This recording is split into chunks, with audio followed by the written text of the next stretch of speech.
Theodore. He's a tugboat and a friendly tugboat too. Pushing and a pulling in the great big harbor, in the great big world is so much fun. So many brand new things to discover. Waking with the sun, gotta get the job done. Oh, Theodore and Emily, Voda, Hank and George, and the harbor master too.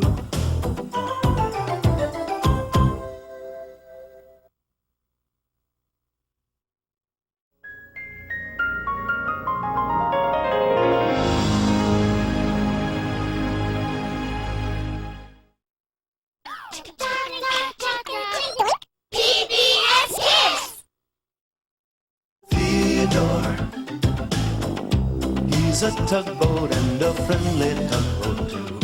A friendly tugboat too. Oh, Theodore likes to do the things that friendly tugboats do. Hello. Do my fish look unhappy to you? They sure do to me. I wonder what's wrong. I think I'll call a pet shop.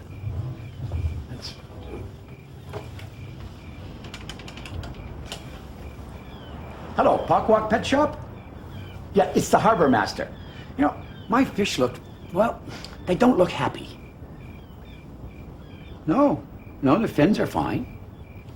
No white spots on their scales. Oh, I see. Well, thank you very much. They don't think that fish can look unhappy. But they're my fish. I think I know if they're unhappy or not. I know what Theodore would say. No, he doesn't know my fish either.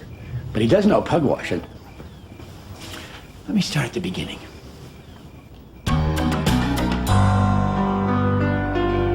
Theodore and Pugwash the mini-sub were going for a cruise together before dock time one night. Theodore, do you think we'll ever get to go out on the ocean? Said Pugwash. Maybe. One day, said Theodore, when I'm an ocean tug. And I'm a great undersea explorer, added Pugwash. We'll have fantastic adventures together. They were just passing Lily the lighthouse on their way back when Pugwash dived deep.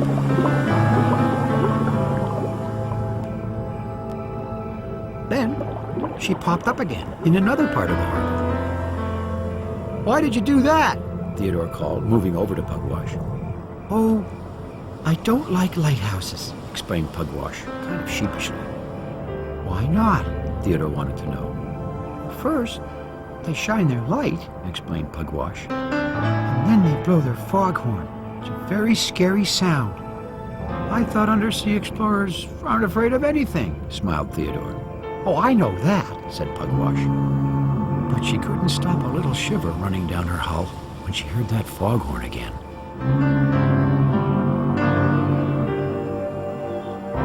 The following morning, Stewiak took Pugwash to the shoreline outside the big harbor. Pugwash was going to take underwater pictures. Remember that Ecum-Secum Circle isn't far from here, said Stewiak. Stay close. I know, said Pugwash. You see, some said Ecum-Secum Circle was a place where ships sometimes got lost forever. Diving, announced Pugwash. Time passed quickly that day. Pugwash cruised along, taking pictures of the underwater rocks along the coast. Soon, it was time for her to come up again. But Pugwash was in for an awful surprise. She broke through the surface and saw Lunenburg Lighthouse. Lunenburg was shining her light, but Pugwash just knew what was coming next. Foghorn, she shuddered and dived again. As deep as she could go.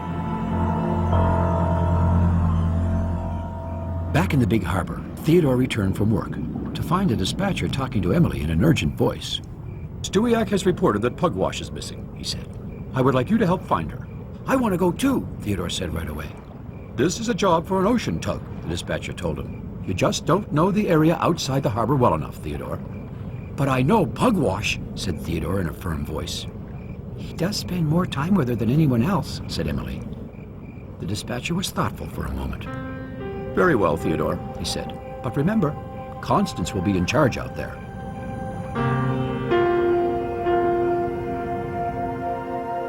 Meanwhile, Pugwash had found the entrance to an underwater cave. I'll be safe from that lighthouse in here, she told herself. Pugwash slowly entered the cave. Then she thought she heard voices. She turned and got a fright. 3 rocks were staring at her. Who? What are you? She stammered. Lo and behold, the rocks began to speak. Harum scarum, shockum freakum. We're the rhyming rocks of Ecum Seecum.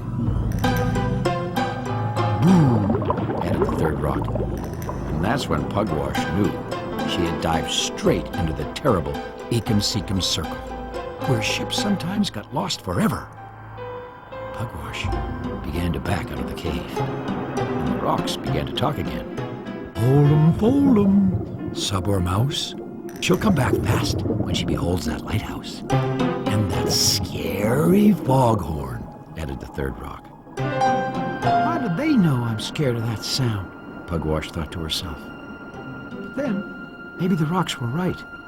How could she go back up there?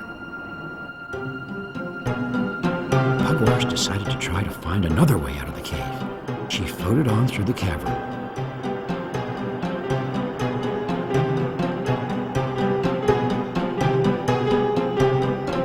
And found another opening. But as soon as she was poking her nose out, a great light from above made her gasp out loud. Right away, she was sure what the light was. A monster lighthouse waiting for her up there. And if it was a monster lighthouse, she knew what was coming next. The biggest, loudest, scariest foghorn in the whole wide, wet ocean.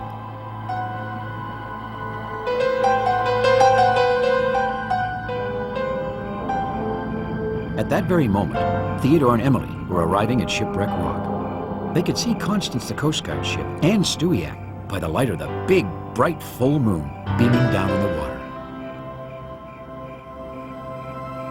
Theodore, called Constance, stay close to the shore and out of the way. Emily, you come with me.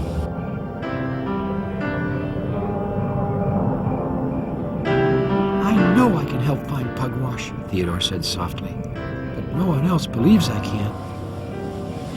Theodore was floating towards the shore when Lunenburg's light hit his face. Lighthouse, he said to himself. Foghorn, he added. Suddenly, Theodore had an idea where Pugwash was, but Constance had told him to stay close to the shore. Oh, what should I do? He tried to decide. Constance was leading the search team, shining her powerful searchlight at the water. There's only a cave down there, said Northumberland, rising to the surface. The submarine was helping look for Pugwash, too. It was too small for me to go inside, added Northumberland, but I didn't see Pugwash anywhere. Turn off that light, a voice called out. It was Theodore. You're scaring Pugwash, he added. Theodore, what are you talking about? Said Constance. Pugwash is afraid of lighthouses, Theodore said quickly, especially foghorns. Theodore, we don't know what you're talking about, said Emily. She always dives when she sees a lighthouse, Theodore replied. She won't come up because she thinks Constance's searchlight shining down on her is a lighthouse too. Are you sure about this? Said Constance. She always does, repeated Theodore.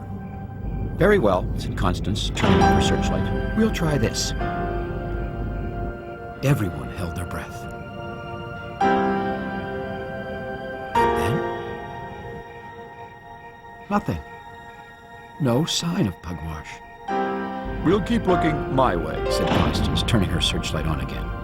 We must have missed something the first time. Theodore, it's time you went home. The others began to head off again. I was sure I was right, Theodore said to himself. At least the moon is shining, said Northumberland, beginning to dive again. It's as bright as a lighthouse down there. Lighthouse, repeated Theodore.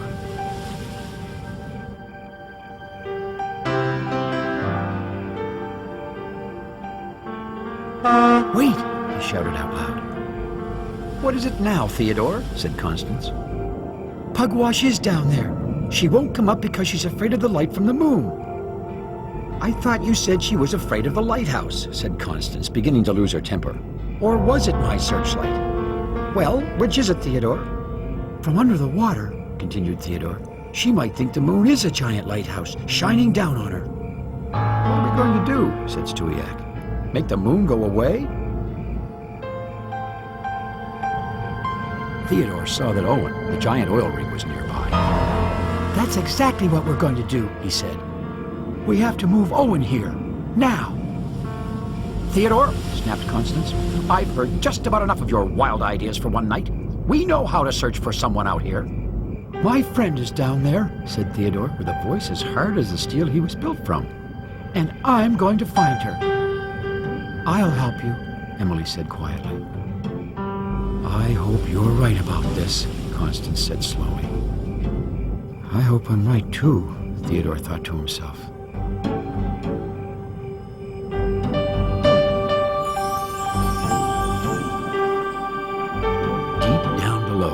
Pugwash was still staring at the beam of light. She was sure that with a light that big, there must be a horrible foghorn sound with it. The fear almost froze her where she floated. Far above, Theodore and Emily were using every bit of strength they had to move Owen over Ecum Secum Circle.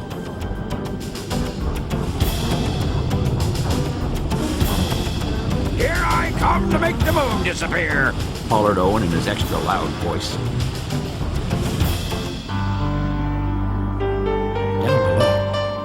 Saw that the light was going out. Lighthouses don't stop shining their lights, she said to herself. She began to wonder if that bright light really had been a lighthouse. At last, the big oil rig was in position. The tugs had got him between the moon and the water like a giant umbrella. Turn off your lights, Theodore called. Everyone did what he asked.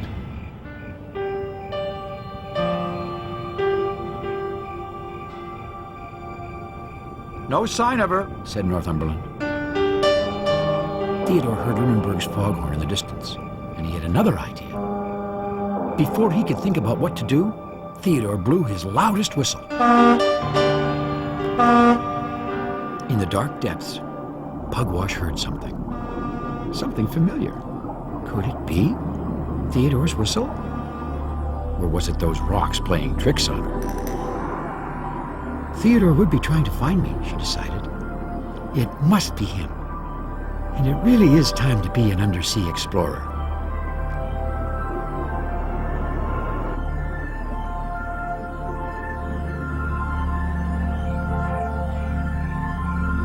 This isn't working, said Constance. Wait, just a little longer, please, called Theodore. Look, cried Northumberland. It was Pugwash. Pugwash was safe. Everyone blew their loudest whistles. Hooray! Hooray for Pugwash! Hooray for Theodore! Pugwash and Theodore floated very close to each other. I knew you'd know how to find me, Theodore, Pugwash said softly. You're going to make a great ocean tug. And I knew you'd be okay, Pugwash, smiled Theodore. You're already a great undersea explorer.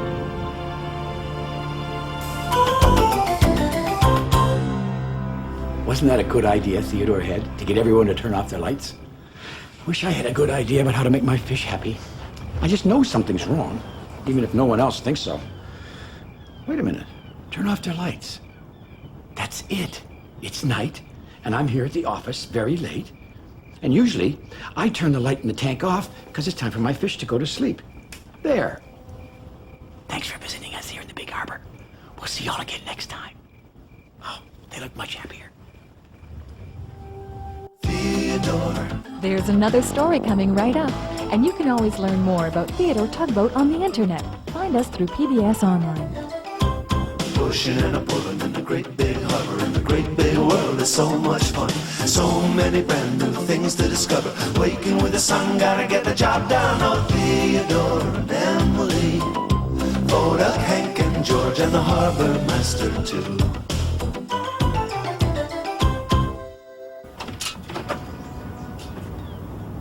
Ahoy, Natalie Explorer. You may enter the harbor now. Hello. Boy, there sure are a lot of ships visiting the big harbor today. And it's part of my job as the harbor master, well, to tell them when it's their turn to come in. Excuse me. Roger. Cumberland container. Yes, you may enter the harbor now. You know, just between you and me, it's kind of fun giving orders. You know, I think George would certainly agree with me on that. See, George loves to give orders. Except once in a while, George gives too many orders. Well, like the time in Tugs we're trying to solve an underwater mystery.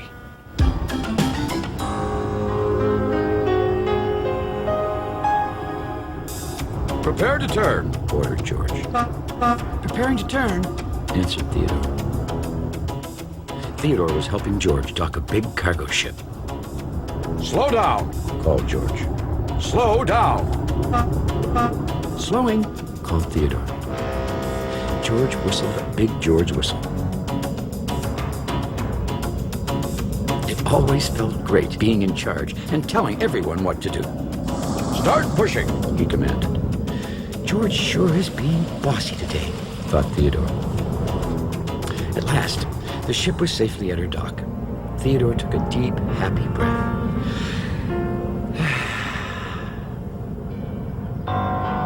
Now came his favorite part of working with George. Let's go home, Shouted George. George's last order of the day.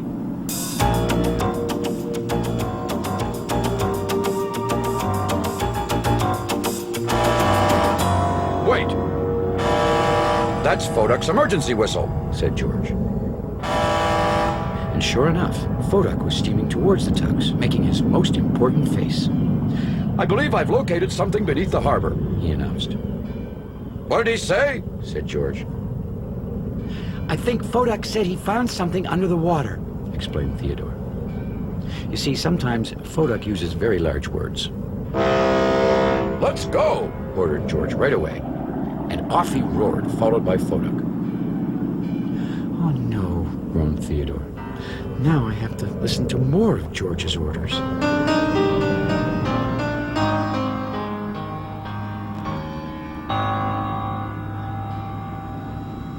It's right under here, Said Foduk. It's making some kind of emergency signal.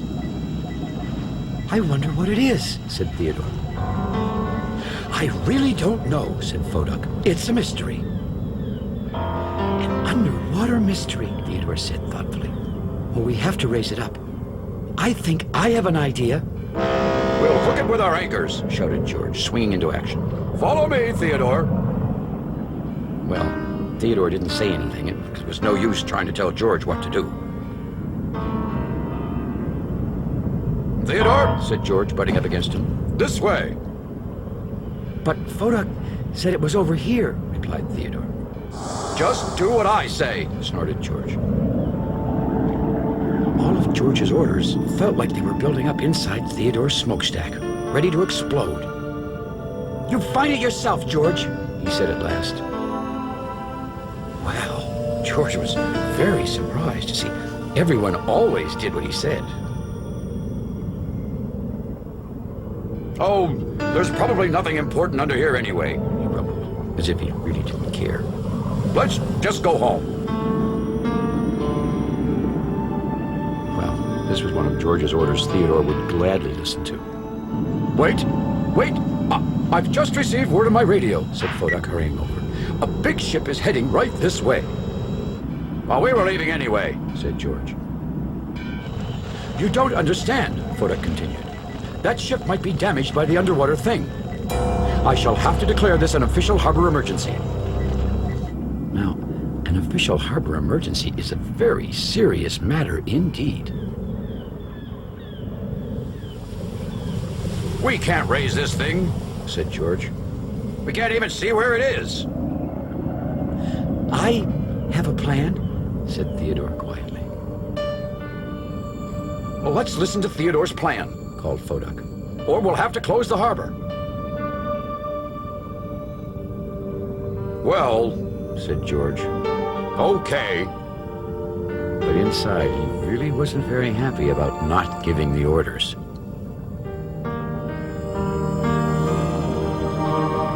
Theodore asked George to get Shelburne the sea barge.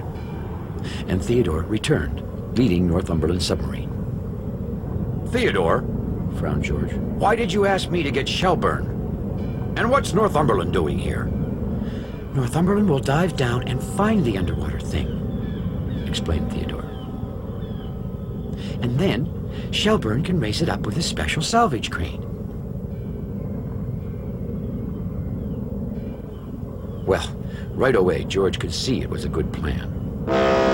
Northumberland, start diving, He commanded, getting his big voice back.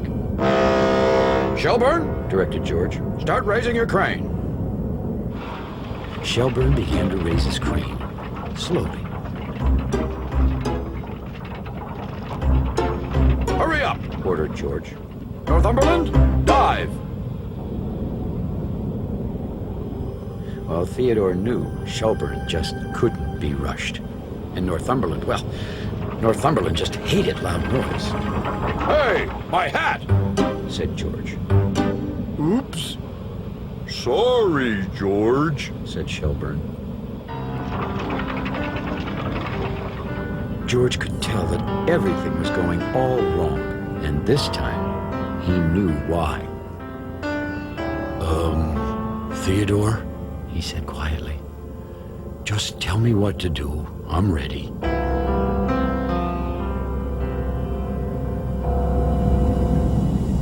Well, Theodore quietly sent Northumberland down to the bottom.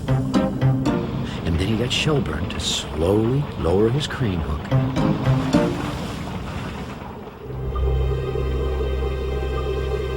And the hunt for the underwater mystery began. Northumberland dove deeper and deeper beneath the inky waters of the big harbor. Up above, Vodak was listening carefully to the sub on his special radio.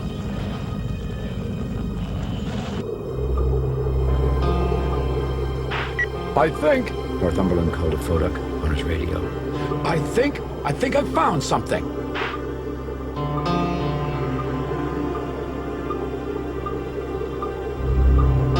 It was like nothing the sub had ever seen before. Nothing under the water or above the water either.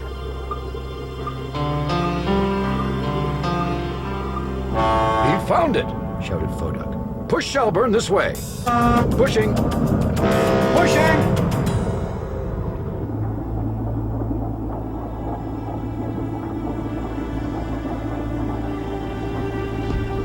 Soon, Shelburne felt a deep thunk on the end of his line.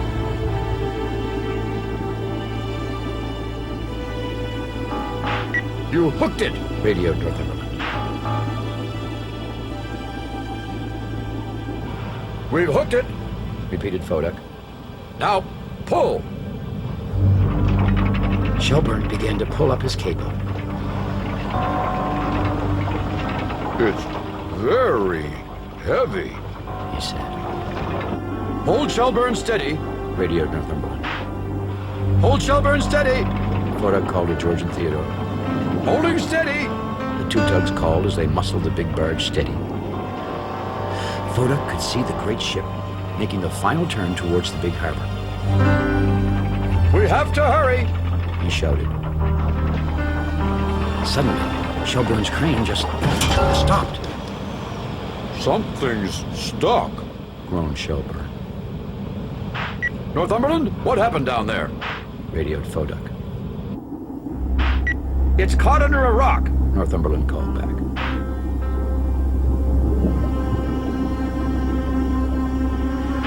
We'll have to move the barge around the rock. Radioed Northumberland. Tell us where to go, Northumberland. Over this way. Radioed the sub. Bring Shelburne closer to me. Vodak called to the tugs. Well, George and Theodore didn't waste a beat of their engines.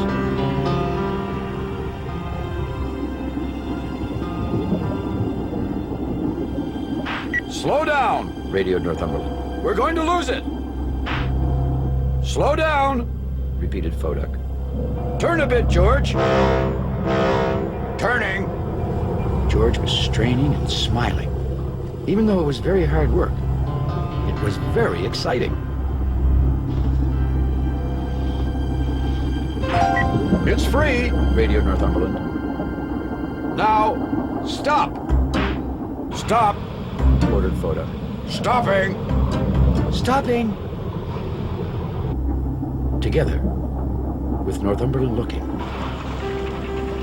Foduck listening, Theodore and George struggling until their bumpers ached, keeping Shelburne steady. And Shelburne giving one last mighty heave of his cable, they raised the underwater mystery.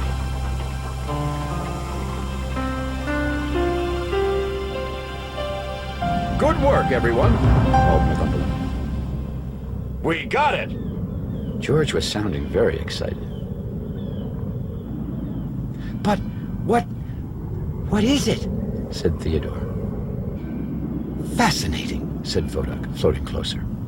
I believe it's a satellite. They usually fly way up in the sky, around the Earth. But this one must have fallen into the ocean. Well, let's get you out of the way, Theodore said to Shelburne. The sun was almost setting by the time the tired tugs had brought Shelburne to his dock. George hadn't said a word all the way back. He'd been thinking hard about something.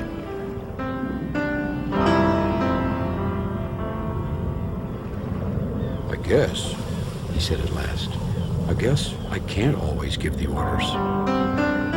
You're right, said Theodore quietly. From now on, continued George, I won't give any more orders. Well, not always, said Theodore with a little smile. then you just wouldn't be George. Added Foduck. You're right. Said George with a great big grin. Let's go home. I mean, do you want to go home now? Let's go home. Shouted Theodore and Foduck. George whistled his great big George whistle. Oh, it always felt great being part of a team.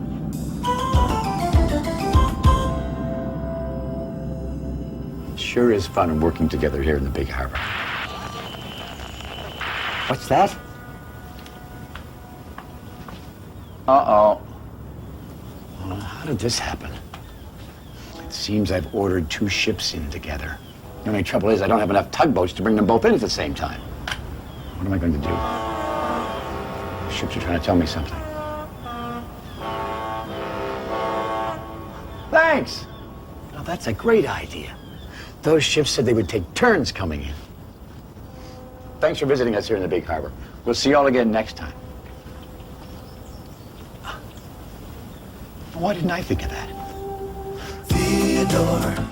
There's another story coming right up, and you can always learn more about Theodore Tugboat on the internet. Find us through PBS Online.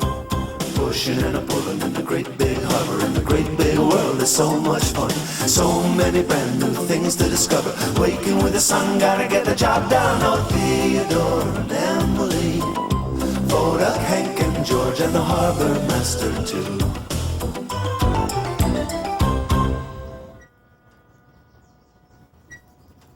Hello.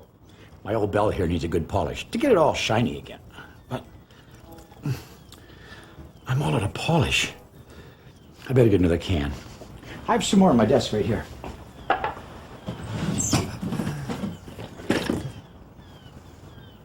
wonder what's in this box. Would you look at that? Seashells. Oh, I collected all these shells myself. Well, look at this one. You see, it has ruffles and it seems kind of delicate, but actually it's very strong. Oh, and this one.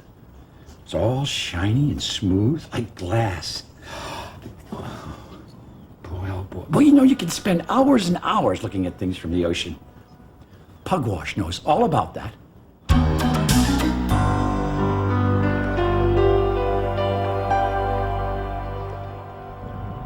Theodore woke up one fine morning. "Rise and shine, Pugwash," he smiled. "I'm up," smiled Pugwash. Theodore was taking care of Pugwash, the mini-sub, while Stewiak, her carrier ship, was in the repair dock. After the morning work meeting, Theodore set off with Pugwash for his first job of the day. "We have lots of important things to do today," said Theodore.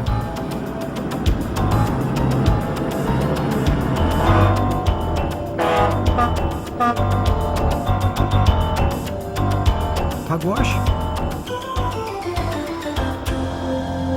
Where was she? Pugwash was following Philip, one of the fairy twins. Or was it Fillmore? It was always hard to tell those twins apart. "Ooh," she said, and started following the other fairy. "Pugwash," whistled Theodore. "Coming, Theodore." Theodore smiled. He knew that Pugwash just loved to wander off and explore things.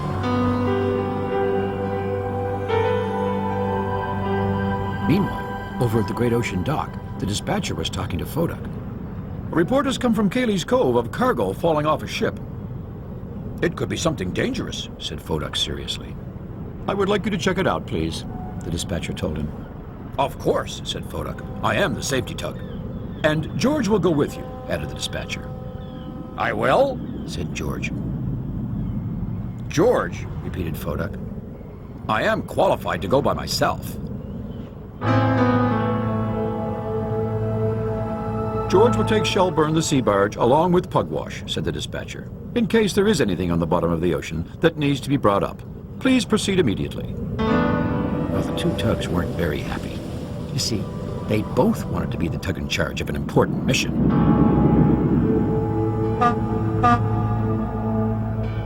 Theodore took Pugwash to the salvage team who were setting out for Cayley's Cove. This is an important mission, announced Fodak. Follow proper procedures at all times. Safety first. Is my engine louder than Fodak's? George asked Theodore. Well, it's, Is my emergency flag on straight? Fodak interrupted. Theodore had to smile at his two friends. Sometimes they seemed to be thinking about the strangest things.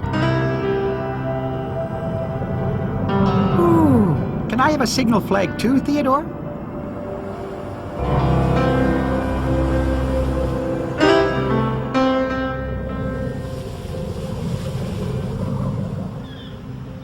When they got to Cayley's Cove, Troro, the fishing trawler, told the salvage team what he had seen. It was late last night and pretty dark, but I'm sure I saw something fall off a ship passing by.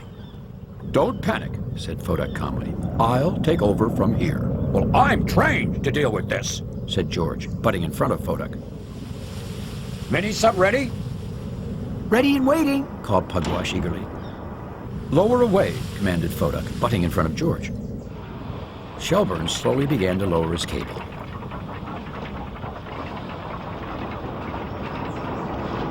Tug on the end of the cable if you can find something, George reminded Pugwash. Then we'll raise it up with the cable, said Fodak. Diving!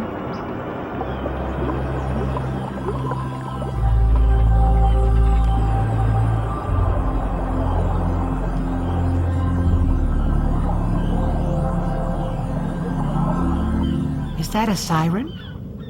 Fodak looked around for the owner of the voice. Then he looked down. It was Dorothy Dory. Why, yes, said Fodak. Yes, it is.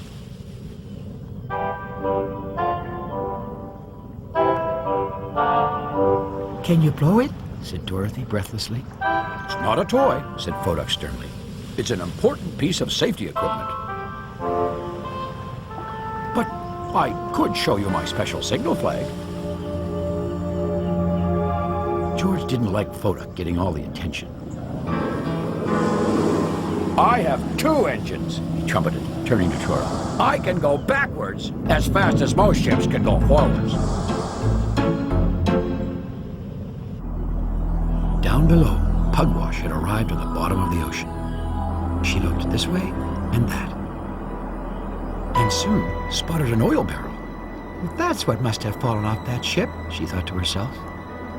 It really wasn't dangerous, but it should be brought up. Pugwash was about to tug on her line to tell the others, when something caught her eye. she said. And off she went to see what it was. Up above, Fodak had decided to give Dorothy a little safety lesson while he was waiting for Pugwash to tug the cable. If you ever see these flags, He was saying, it means danger. Stay away. "Now can I hear your siren?" pleaded Dorothy. George was showing off for Troro, vrooming and booming his powerful engine as loud as he could. Beneath them, Pugwash was examining the things she saw. It was just an old anchor. But then, something else caught her attention. Something wavy and wild-looking, not too far away. So, off she went to explore the new mystery.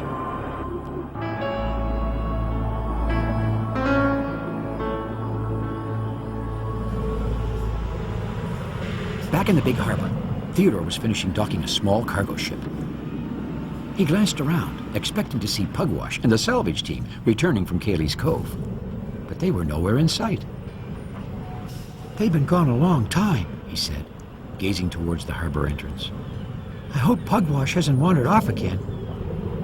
Theodore decided to ask the dispatcher if he could go and check if everything was all right.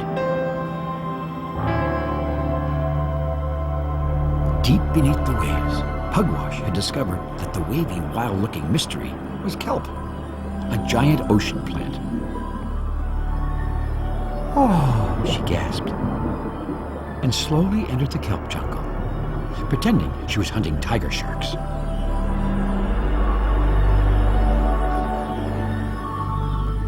Meanwhile, Theodore was making his way to Cayley's Cove. When he rounded the last bend of the cove, he was in for quite a surprise. Fodak was flying all his signal flags, while George was racing around Troro backwards. Don't try this in your cove. He hollered to the fishing trawler. Theodore! Grinned George, whizzing around, booming and booming his big engine. What are you doing out here? "Did you find anything?" said Theodore. What's that? George called over his own engine. I can't quite hear you. "Did you find anything dangerous?" Theodore shouted. Fodak noticed Theodore. Well, yes. Yes, I did, he said. That lighthouse has a burnt-out bulb. "I mean, did Pugwash find the overboard cargo?" frowned Theodore. Oh, Said Fodak. oh. Added George. "Where is Pugwash?" said Theodore, looking around. She's right here, said Fodak, on the end of Shelburne's cable. Shelburne began to raise his cable up out of the water.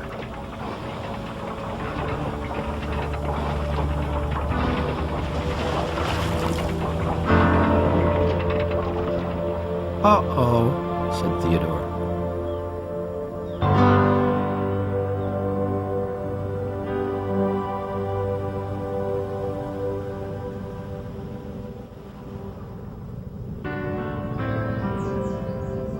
It's all my fault, Fodak said. I should have paid more attention to what I was doing. No, it's my fault that Pugwash is gone, said George. I wasn't paying attention. "Nope, it was me," insisted Fodak. No, George started to say. They were startled by Theodore's whistle. "It doesn't matter who wasn't paying attention," he said. "What's important right now is to pay attention to finding Pugwash." Well, right away, everyone knew Theodore was right. I'll use my special underwater sonar, said Fodak right away. I'll stand by with Shelburne, said George. "I hope Pugwash hasn't gone too far," said Theodore. Down below, Pugwash heard a pinging sound. "Maybe it's a whale trying to talk to me," she thought, and she pinged back. I hear something, cried Fodak. That way. Theodore had an idea. "Shelburne, lower your cable again." The big barge slowly began to lower his cable back into the water. Pugwash followed Foduk's pinging and saw something floating in the water. She quietly cruised over to see what it was.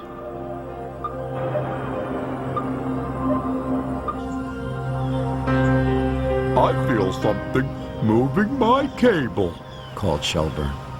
"Pull it up!" cried Theodore. Everyone held their breath as Shelburne hauled his cable up again.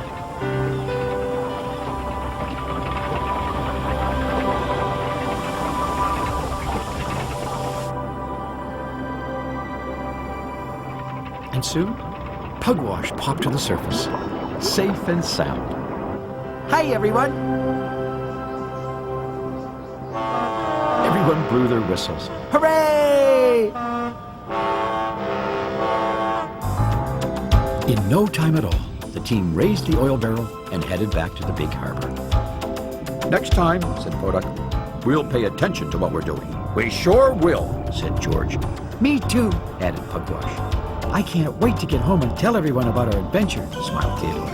Let's hurry, said Shelburne in his slow voice. "Oh," said Theodore. The tugs all turned to where Theodore was looking. The sun was setting over the edge of the ocean in a beautiful red glow.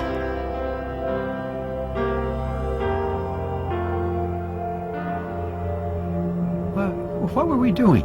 said Theodore. Well, everyone had a very good laugh about that.